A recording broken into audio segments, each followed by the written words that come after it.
साहिब कहते हैं हाँ जो दिल माही दिल है जो चकमक तेरा साईं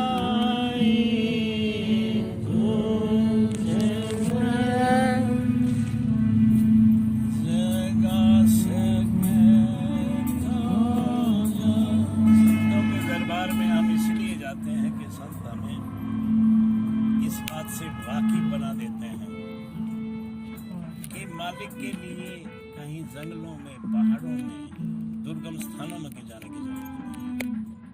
मालिक यही है तुम्हारे अंदर और उसकी विधि बताते हैं। और सबसे बड़ा काम संतों ने ये किया है कि वो जीव का भरम दूर करते हैं। भरम क्या? पुराने समय में कर्म कांड, पूजा पाठ, हवन, यज्ञ, इसी को सब कुछ माना जाता है। लेकिन संतों का समय आया, उन्होंने ये सब भरम दूर कर दिया। एक वृत्तांत है कि एक राजा के मन में इस बारे में बहुत कुछ था। हर तरह का वैभव, सुख उसको था, लेकिन बस एक बात ही उसको कचोटती रहती थी, सताती थी कि ये दुनिया मालिक मालिक करती है, इससे बढ़ के कोई है? और अब उसका वजूद क्या है? अगर वो है तो वो कहाँ रहता है और क्या करता है? जब भी कोई विद्वान राजा या किसी रियासत का वजीर आता था तो अक्सर बात करता था, किसी से भी उसे संतोषजनक जवाब नहीं मिला। एक बार उसने सोचा कि मेरे दरबार, राज दरबार में भी बहुत विद्वान हैं, मैं बात करके देखूं। उसने यही बात पूछी, यही 3 सवाल उसने कहे कि मालिक से बढ़ के कोई है, और मालिक है तो वो कहाँ रहता है और क्या करता है, कि मुझे इसका जवाब चाहिए। लेकिन कोई भी ना दे पाया। फिर उसने राज ज्योतिषी, जो राज दरबार में होता है, राजा उससे हर तरह की सलाह करता है, दुख में सुख में कुछ भी उसे कुछ करना है तो उसी की राय लेता है। राजा ने उसको कहा भाई तुम बताओ। उसने भी हाथ जोड़ दिए कि मुझे नहीं, बाकी कोई ये कहे मुझे नहीं मालूम तो कोई बात नहीं, लेकिन तुम तो यहाँ के राज पुरोहित हो, तुम्हें तो ये बताना पड़ेगा।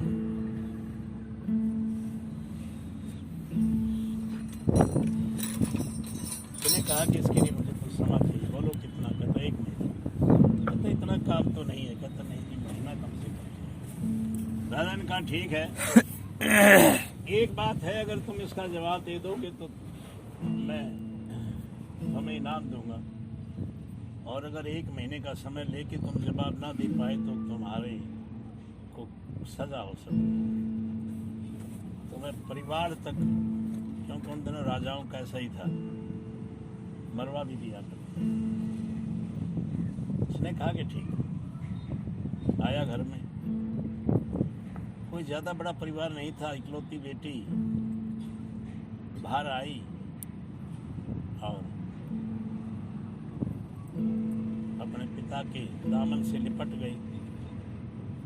अब वो बहुत परेशान, छुड़ाया, लड़की नादान थी लेकिन समझदार थी, समझ गई कि आज कोई बात है।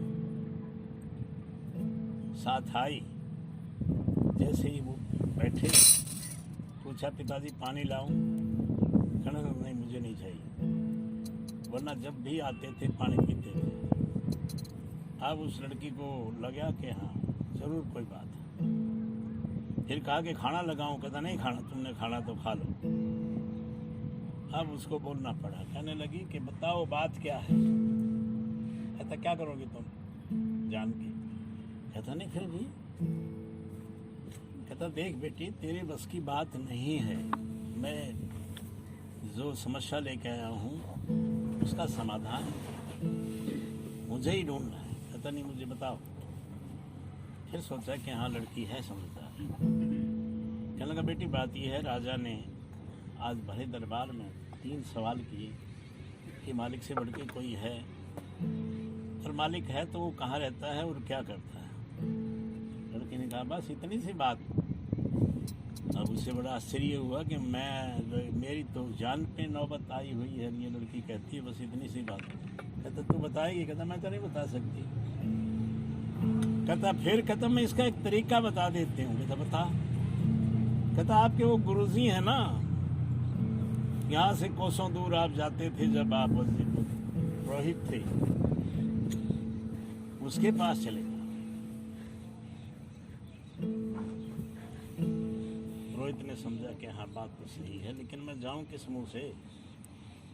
मैं पुरोहित से राज पुरोहित बन गया, लेकिन मैंने वहां जाके उनके दर्शन भी नहीं किए।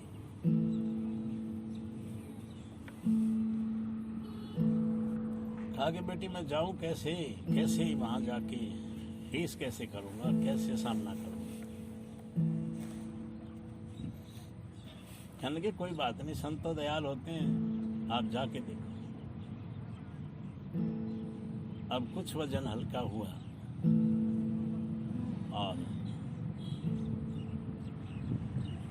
सुबह उठा, उठते ही तैयार होके नाश्ता किया और कुछ प्रसाद की सामग्री ली, पैसे लिए और चल पड़ा। पहुंच गया गुरु जी के दरबार में। अब उनको पहचानते देर नहीं लगी। कहता भाई तुम तो बहुत दिन में आए। कहता हाँ महाराज। गुरुजी मैं राहत पुरोहित बनने के बाद मुझे समय नहीं मिला, इतना काम होता था और मैं नहीं आ सका, माफ़ी चाहता हूँ। कहने लगा अच्छा कोई बात नहीं, जाओ खाना खा लो। लंगर में जाके और कुछ खा। कहता नहीं भूख नहीं है। तो गुरुजी समझ गए कोई न कोई समस्या है। कहता नहीं कुछ खाओ फिर बात करते हैं। गया 2 कोर लिए और आके बैठ गया। कहने लगा कि बता क्या बात? कहता जी बहुत बड़ी आफत आ गई। कहता फिर भी है क्या? वही बात बता दी कि राजा ने ये 3 सवाल किए हैं, इनके जवाब चाहिए। गुरुजी कहने लगे बस इतनी सी बात है। कहता हाँ। कहता फिर तुम इस बात को ज़्यादा वो अपने उस पर मत लो, इसका हल हो जाए। कहता जी कौन करेगा? कहता मैं करूँगा। तुम एक बात बताओगे, जवाब तुम्हें ही देना है कि कोई भी दे सकता है? वजीर ने कहा कि मैं फिर भी पता कर लूँगा, राजा को तो जवाब चाहिए, मैं दूँ या कोई भी। कहता ठीक है कल हम चलते हैं राज दरबार में और उनके जवाब देंगे। आ गए। रात को गुरुजी उसके यहाँ रुके और सुबह राज दरबार के समय पहुंच गए। सारे लोगों में यही कौतूहल कि भाई ये जवाब दे पाएंगे। राज पुरोहित ने राजा से कहा कि मेरे गुरुजी हैं, इसका जवाब ये देंगे। साधु का बहाना था, उनका आसन लगा दिया, बैठा दिया और राज दरबार जैसे ही शुरू हुआ। वजीर ने बताया कि आज जो कुछ दिन पहले राजा ने सवाल पूछे थे उनका हल निकाला जाए।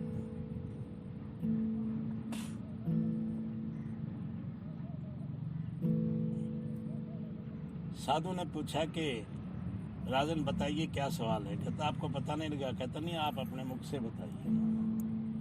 वही चीजें बता दी एक एक करके। कहने लगा अच्छा एक काम करो, कुछ सामान मंगवाओ एक थाल में। राजा ने राज दरबारी को बुलाया और कहा कि जाओ माल खाने से कुछ ले आओ। वो गया और उसने कुछ मन के लिए थाल में और साधु के आगे रख दिए। साधु गिनने लगा 1 2 3 ऐसे करके, वो 9 होते थे, फिर वापस आके फिर गिनने लग जाता, 3 बार 5 बार गिने। तो राजा ने कहा ये क्या कर रहे हो? कहता है ये मणिये हैं और मैं इनको गिन रहा हूँ। कहता गिने नहीं? कहता गिन लिए। कहता कितने हैं? कहता 9 हैं। कहता 9 ही हैं, फिर और क्या है? साधु ने कहा कि मालिक ही है, मालिक से आगे कोई नहीं है। राजा समझ गया कि हाँ बात तो सही है। कहने लगा दूसरी बात ये है कि वो रहता कहाँ? कहने लगा अच्छा एक दूध का बर्तन मंगवाओ। राजा ने हुक्म दिया और लबालब भरा हुआ एक दूध का कटोरा आ गया। साधु ने उसमें उंगली डाल दी, उंगली फेरनी शुरू कर दी। इसी तरह 5 मिनट तक कभी इधर फैलाए, फेरे इधर उधर फेरे, फिरता रहा। राजा ने कहा ये क्या कर रहे हो? कहता मैं इसमें घी देख रहा हूँ। राजा को हंसी आ गई। कहता आश्चर्य की बात है, आप साधु हैं, इसमें घी, दूध में घी कहाँ है? कहता मैंने सुना है कि दूध में घी होता है। कहता हाँ है, उसका एक प्रोसेस है, उसका एक सिस्टम है। कहता क्या? कहने लगा दूध को गर्म करो, अच्छा फिर उसको ठंडा करो और उसमें फिर जामुन लगाओ, सुबह दही बन जाएगी, उसको बिलो तो दूध मिलेगा। साधु ने कहा समझे नहीं अभी? कहता नहीं मैं तो नहीं समझा। कहता जिस तरह दूध में घी है लेकिन कुछ प्रोसेस के बाद तैयार होता है, उसके तरीके हैं, तो इसी तरह मालिक है और वो है भी हमारे अंदर ही, लेकिन उसके लिए नाम दीक्षा लेनी पड़ेगी, नाम की कमाई करनी पड़ेगी और अपने सतगुरु में अटूट विश्वास करके कमाई के जरिए ही मालिक को पाया जा सकता है। राजा ने कहा कि हाँ मैं संतुष्ट हूँ। तीसरी बात के लिए साधु ने कहा कि देखो आप मुझे कभी गुरुजी कहते हो, कभी महाराज कहते हो, मैं नीचे बैठा हूँ और आप ऊंचे सिंहासन पे बैठे हो। राजा ने कहा हाँ बात तो सही है। कहता फिर क्या आप समझो। राजा सिंहासन से नीचे आ गया और कहा कि आ बैठ से। साधु को वहाँ बैठा दिया। साधु ने कहा कुछ समझे? कहता मैं तो कुछ नहीं समझा। कहता मालिक यही करता है, किसी को नीचे बिठा देता है, किसी को ऊपर बिठाता है, किसी का कुछ करता है, किसी का कुछ करता है। तो इस तरह राजा को जवाब मिला। तो संतों ने, महात्माओं ने, महापुरुषों ने यही बात बड़े करीने से समझाई कि मालिक हमारे अंदर है, उसको ढूंढने वाला चाहिए।